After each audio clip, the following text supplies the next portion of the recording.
किसान आंदोलन के 70 दिन हो गए हैं। समाधान तो नहीं निकला, लेकिन 26 जनवरी के बाद दिल्ली पुलिस पहले से ज्यादा सख्त हो गई है।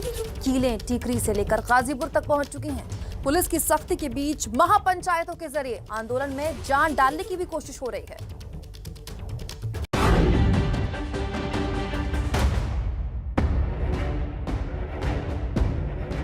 और सख्त हुई किसानों की कीलबंदी।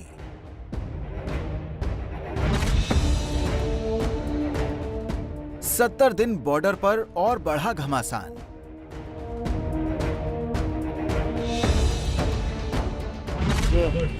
तो तैयारी पूरी है ना पीटने की? लेकिन मुझे लगता नहीं कि आज आपको मौका मिलेगा। पहले से ज्यादा सख्त हुई दिल्ली पुलिस। पहली तस्वीर सिंघू बॉर्डर की है और दूसरी तस्वीर गाजीपुर बॉर्डर की। सोमवार को दिल्ली पुलिस ने सिंघू पर जो दीवार बनाई थी, अब वो पुख्ता हो चुकी है। वहीं टीकरी की तरह अब गाजीपुर बॉर्डर पर भी किसानों पर कील तंत्र का पहरा नजर आ रहा है। किसान आंदोलन के बढ़ते दिनों के साथ साथ दिल्ली पुलिस का पहरा और भी गहरा होता जा रहा है। पुलिस के तल्ख होते तेवर को समझना है तो जरा इस वीडियो को देख लीजिए। ये शाहदरा के एडिशनल डीसीपी संजय सेन है। वीडियो सोमवार का है। पुलिस का कहना है कि उपद्रवियों को पीटने की बात कही जा रही है। तो तैयारी पूरी है ना पीटने की? लेकिन मुझे लगता नहीं कि आज आपको मौका मिलेगा। पुलिस की तरफ से आक्रामक रवैया अपनाने को लेकर खुद पुलिस कमिश्नर कह रहे हैं कि ये सारा इंतजाम इसलिए है क्योंकि 26 जनवरी जैसी हिंसा दोबारा न हो पाए। 26 तारीख को जिस प्रकार से जो ट्रैक्टर्स का इस्तेमाल किया गया था, सभी पुलिसकर्मी पे चढ़ा करके बैरिकेड को तोड़ करके सब कुछ किया गया, तो आप उस समय आपने कोई सवाल नहीं पूछा। हमने क्या किया है? हमने उस बैरिकेड को मजबूत किया है। पुलिस अपने बचाव में सफाई दे रही है, लेकिन बॉर्डर पर पुलिस की सख्ती बढ़ती जा रही है। सिंघू बॉर्डर पर तो 2-3 किलोमीटर पहले से ही आवाजाही को पूरी तरह से बंद कर दिया गया है। इस तरीके के बैरिकेडिंग के अलावा भी पुलिस ने चारों तरफ से सख्ती कर दी है। कोई बाहर वाला अंदर नहीं जा सकता, अंदर वाला बाहर नहीं आ सकता। जाहिर सी बात है, इससे किसानों को दिक्कतें हो रही हैं, क्योंकि पहले आवागमन जो है वो खुला हुआ था, आवाजाही खुली हुई थी और लोग आते जाते थे, जरूरत का सामान लाते थे। लेकिन अब पुलिस के सख्ती की वजह से किसानों को दिक्कत हो रही है, आम लोगों को दिक्कत हो रही है। लेकिन पुलिस प्रशासन का कहना है कि ये सब कुछ सुरक्षा के मद्देनजर एहतियातन किया जा रहा है। किसान एकता मंच से महज 100 मीटर की दूरी पर किसान मजदूर संघर्ष कमेटी के मंच की खुले जेल की तरह घेराबंदी कर दी गई है। तो बैरिकेडिंग जहां पे सख्त कर दी गई है, पत्थर की तरफ ये पहली लेयर है, ये पत्थर की तरफ है, और जहां पे ये प्रदर्शन चल रहा है, जहां पे चारों तरफ ही पुलिस द्वारा बैरिकेडिंग की गई है और अगली तरफ जो लोहे के बैरिकेड है वो रखे गए हैं और सामने पुलिस की कंपनियां, जो पुलिस भी है उनके साथ जो और दस्ते हैं वो लगाए गए हैं। दिल्ली पुलिस किसानों का घेरा कस रही है तो किसान भी पुलिस से 2 कदम आगे चल रहे हैं। किसानों ने पीने के पानी के लिए सिंघू बॉर्डर पर अपना आरओ लगा दिया है। किसान मजदूर संघर्ष कमेटी का दावा है कि शिकायत के बाद पुलिस ने शौचालय और पीने के पानी की सुविधा बहाल कर दी है, लेकिन इंटरनेट पर बैन जारी है। वहीं गाजीपुर में लगातार बढ़ती तैनाती को राकेश टिकैत जनता को परेशान करने का हथकंडा बता रहे हैं। जल बुट के कुछ पानी के टैंकर आए हैं, उधर लंगर की ओर को बैरिकेड पीछे करने का सवाल था, वो भी पुलिस मानी है। जो पीछे बैरिकेडिंग हो रही है अभी वो बंद नहीं हुई है। सबसे बड़ी चीज है कि जिस तरह से कटीले तार लगाए गए हैं और ये प्रतिबंधित तार है, खेत में प्रतिबंधित, जिस तरह से सड़कें खोदी गई, आम जनता को पूरा दुखी करने का प्लान है। पुलिस की तरफ से लगातार कसते शिकंजे और आंदोलन को दोबारा मजबूती के साथ खड़ा करने के लिए हरियाणा के जींद में आज किसानों की महापंचायत होगी, जिसमें समर्थन जुटाने के लिए राकेश टिकैत समेत कई नेता शामिल होने वाले हैं। कल दिल्ली के बवाना में आंदोलन के समर्थन में महापंचायत बुलाई जा सकती है। शनिवार को 3 घंटे के लिए चक्का जाम का नारा दिया है। किसानों के आंदोलन और पुलिस की सख्ती के बीच सरकार और किसानों की बातचीत पूरी तरह से ठप पड़ी हुई है। राकेश टिकैत का कहना है कि बातचीत का फैसला किसान नेताओं को मिलकर लेना है। ये सरकार पहले अगर बात उनको करनी है, पहले माहौल को इसको शांत करो, ये टेरर बैठाने का काम कर रही वो नहीं चलेगा। आप आंदोलन में हैं और कोई अन्य आंदोलन घोषित करने की आवश्यकता नहीं है।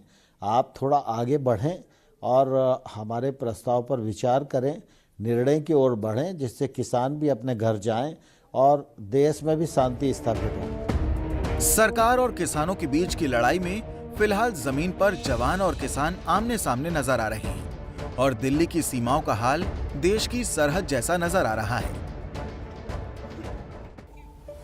हमारी अगली स्पेशल रिपोर्ट में बात किसान आंदोलन की होगी, जिसका आज 70वां दिन है। दिल्ली में चल रहे इस आंदोलन में आगे क्या होगा, कब तक चलेगा, इसको लेकर बड़ी खबर ये आ रही है कि किसान नेता राकेश टिकैत ने कहा है कि आंदोलन अक्टूबर तक खत्म नहीं होगा। टिकैत ने कल गाजीपुर बॉर्डर पर मंच से कहा, जब तक कानून वापसी नहीं तब तक घर वापसी नहीं। टिकैत ने यह भी कहा कि आंदोलन चलता रहेगा और अक्टूबर में किसान देश भर में 40 लाख ट्रैक्टर से रैली निकालेंगे। अब आपको सुनाते हैं कि इसी तरह राकेश टिकैत ने कब कब अल्टीमेटम दिया है। कितने दिन की तैयारी करके बैठे हैं आप लोग? यहाँ तो कूलर के ऑर्डर दे दिए हमने। मतलब गर्मियों तक का प्लान तो अभी से कर लिया है। लंबा बिल भी वापसी होंगे, अगर बिल वापसी नहीं हुए, अगर कानून वापसी नहीं होंगे तो राकेश टिकैत सरकार से हमारा ये है कि किसान ने पहले भी वो दिया था कि बातचीत से इसका समाधान निकलेगा। बिल वापसी नहीं तो घर वापसी नहीं। बात सुनने की अक्टूबर तक का हमने टाइम सरकार को दिया है। हम अगर सरकार नहीं ये कोई करेगी, हम देश की यात्रा पर निकलेंगे। जो 40 लाख टारगेट ट्रैक्टरों का है वो जुड़ता रहेगा। एक स्टेट से दूसरे स्टेट हम जाते रहेंगे। ये आंदोलन भी यहाँ पर चलते रहेंगे।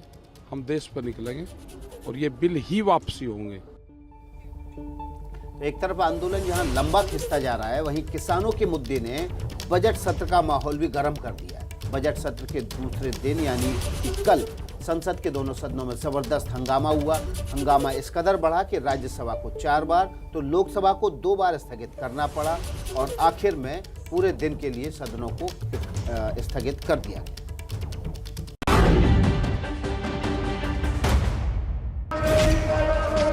प्लीज वापस जाइए प्लीज। 2 तस्वीरें, एक जगह हिंसा तो दूसरी जगह हंगामा, लेकिन मुद्दा सिर्फ एक, कृषि कानून, जिसे लेकर दिल्ली ने गणतंत्र दिवस के दिन हिंसा और फसाद तक न जाने क्या कुछ देखा और अब ये मुद्दा संसद में हंगामे की वजह बन गया है। Question our is on please. Question our is on. माननीय मंत्री जी, एक महोदय।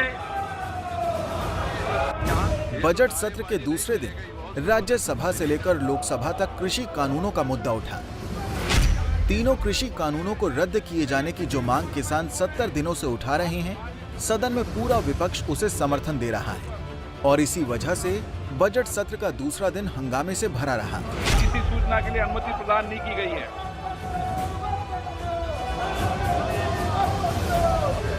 हंगामे की शुरुआत हुई राज्यसभा से। उपराष्ट्रपति वेंकैया नायडू ने जैसे ही प्रश्नकाल शुरू किया, किसानों के मुद्दे पर विपक्ष ने वॉकआउट कर दिया।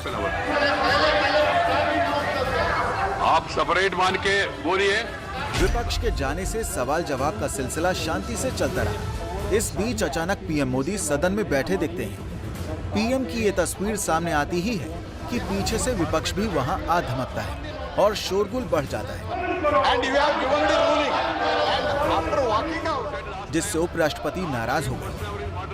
हंगामा बढ़ा तो वेंकैया नायडू की नाराजगी भी बढ़ गई। हंगामे के बीच विपक्ष सिर्फ एक ही मांग करता रहा। जहां एक तरफ सर्द पूस की रातों में लोग परेशान हो रहे, संसद कम से कम चर्चा करे। यहाँ पर चर्चा होनी जरूरी, बाहर सड़क पे हो रही है, यहाँ पर भी हो जाए। House is adjourned to meet at 10:30। इस मांग और हंगामे के बीच राज्यसभा 4 बार स्थगित हुई और देर शाम तक कार्यवाही सही से नहीं चल सकी। माननीय अध्यक्ष जी। राज्यसभा के बाद बारी आई लोकसभा की। शाम 4 बजे सदन की कार्यवाही जैसे ही शुरू हुई, साफ हो गया कि हंगामा और बढ़ेगा। आज बहुत जोश में दिख रहे हो, क्या बात है? जोश में हो? पूरा विपक्ष किसानों के मुद्दे पर चर्चा चाहता था, लेकिन स्पीकर का मत कुछ और था। माननीय सदस्यगण, मैं सभी माननीय सदस्यों को पर्याप्त समय, पर्याप्त अवसर दूंगा। आप सब अपनी सीट पर विराजें।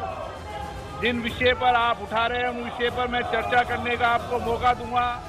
आप सीट पर जाएं और चर्चा शुरू करें क्वेश्चन आवर के बाद। हालात इतने हंगामेदार हो गए कि शुरुआती 6 मिनट के बाद ही सदन को स्थगित करना पड़ा। सभा की कार्रवाई 5 बजे तक के लिए स्थगित की जाती है। 45 मिनट बाद सदन फिर से उठा तो सबसे पहले सदन में कांग्रेस के नेता अधीर रंजन बोले और सरकार पर आरोपों की बौछार कर दी। 170 किसान की जो मुद्दा है सर, आज किसान के ऊपर जिस ढंग से अत्याचार हो रहे हैं, लगता है कि हम ब्रिटिश जमाने में पहुंच गए हैं। चलिए ब्रिटिश जमाना महसूस हो रहे हैं। सरकार सदन के भीतर भी और सदन के बाहर भी हमेशा चर्चा के लिए तैयार रही है। विपक्ष की गर्मी और कृषि मंत्री की नरमी वाले अंदाजे बयां से हंगामा और बढ़ गया।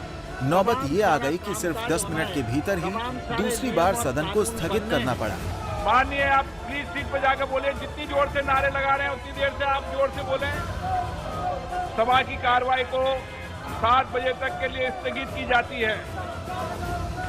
कुल मिलाकर सदन सिर्फ इसलिए नहीं चल सका कि सरकार चाहती थी किसानों के मुद्दे पर चर्चा उसके तय वक्त के हिसाब से, और विपक्ष चाहता था कि वो जब कहे चर्चा तब हो।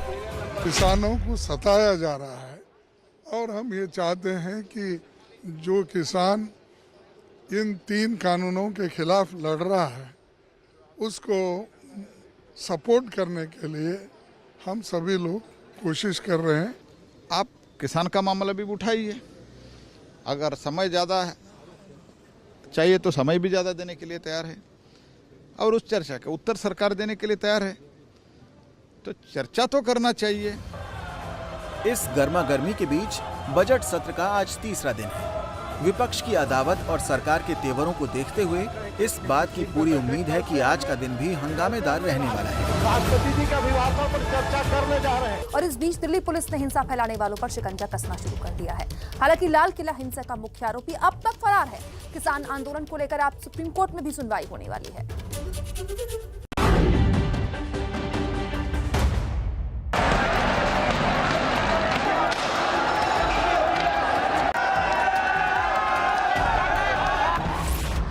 गणतंत्र के गुनहगारों पर कसा शिकंजा।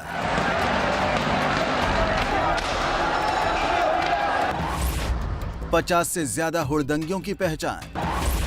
पुलिस ने जारी की दंगाइयों की तस्वीरें। मुख्य आरोपी दीप सिद्धू अब भी लापता। किसान आंदोलन पर सुप्रीम कोर्ट में सुनवाई।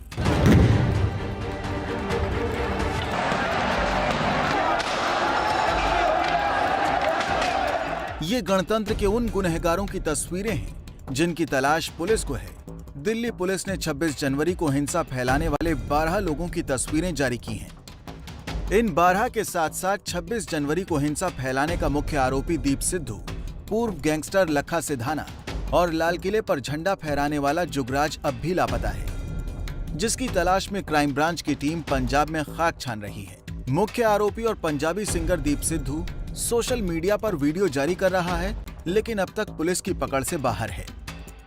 लाल किले वाली एफआईआर में दीप सिद्धू का नाम बाद में शामिल किया गया, लेकिन दीप सिद्धू कहां अंडरग्राउंड है ये जानकारी पुलिस को भी नहीं है। दीप सिद्धू के दोनों फोन बंद हैं। सूत्रों की माने तो दीप सिद्धू अपनी लोकेशन लगातार बदल रहा है। फिलहाल दीप सिद्धू की तलाश में क्राइम ब्रांच की कई टीमें पंजाब में खाक छान रही हैं।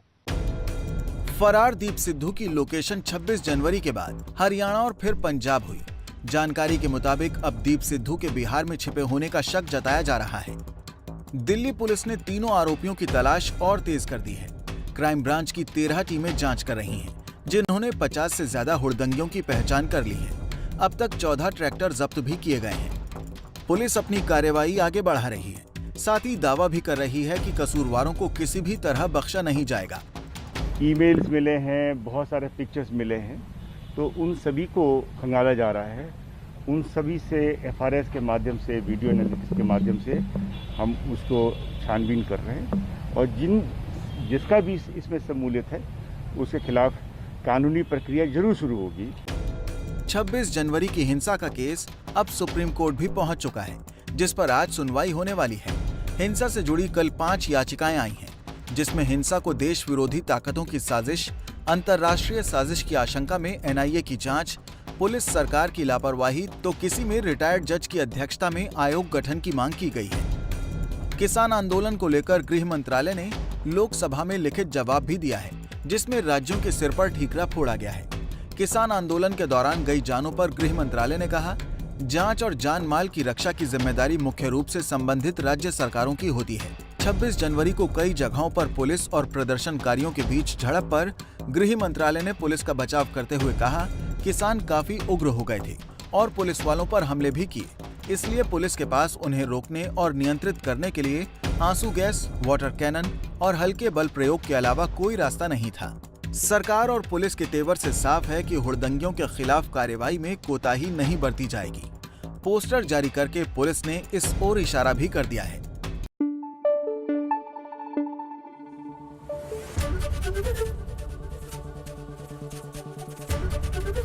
ABP न्यूज आपको रखे आगे।